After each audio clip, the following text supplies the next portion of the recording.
السلام علیکم دوستو۔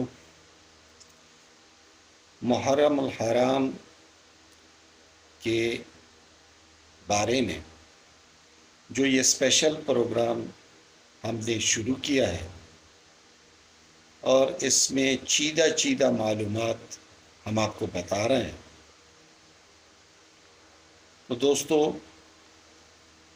جیسے کہ گزشتہ پروگرام میں اور اس سے گزشتہ اور پھر اس سے بھی گزشتہ پروگرام میں ہم نے آپ کو تھوڑی سی معلومات دی، آج ہم آپ کو زمانہ قبل اسلام سے محرم الحرام کی اہمیت اور فضیلت جو جن واقعات سے ہمیں ملتی ہے تو وہ ہم آج آپ کو بتائیں گے۔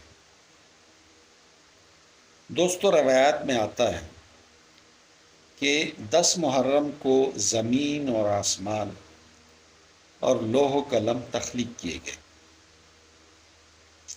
10 محرم کو حضرت آدم علیہ السلام اور اماں حوا پیدا ہوئے۔ 10 محرم کو حضرت آدم علیہ السلام کی توبہ قبول ہوئی۔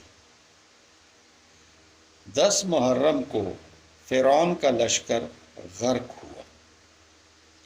10 محرم کو حضرت ابراہیم علیہ السلام پر آگ گلزار بنی۔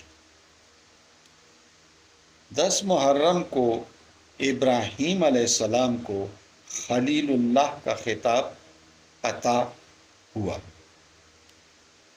دوستو 10 محرم کو ہی حضرت نوح علیہ السلام کی کشتی کنارے لگی، یعنی جودی پہاڑ جو ہے اس کے اوپر ٹھہر گئے۔ دوستو 10 محرم کو حضرت سلیمان علیہ السلام کو تخت عطا ہوا۔ 10 محرم کو حضرت عیسیٰ علیہ السلام آسمان کی طرف اٹھائے گئے۔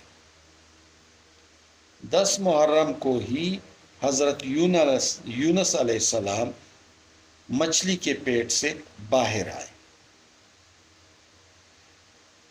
دوستو حضرت ایوب علیہ السلام کو بھی اسی دن صحت ملی، یعنی 10 محرم کو، اور حضرت یعقوب علیہ السلام حضرت یوسف علیہ السلام سے اسی دن یعنی 10 محرم کو 40 سال کے بعد ملے۔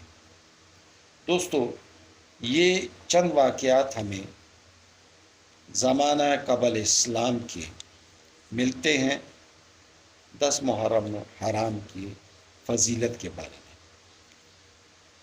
اور حضور صلی اللہ علیہ وآلہ وسلم نے بھی 10 محرم کے روزے کو رکھا۔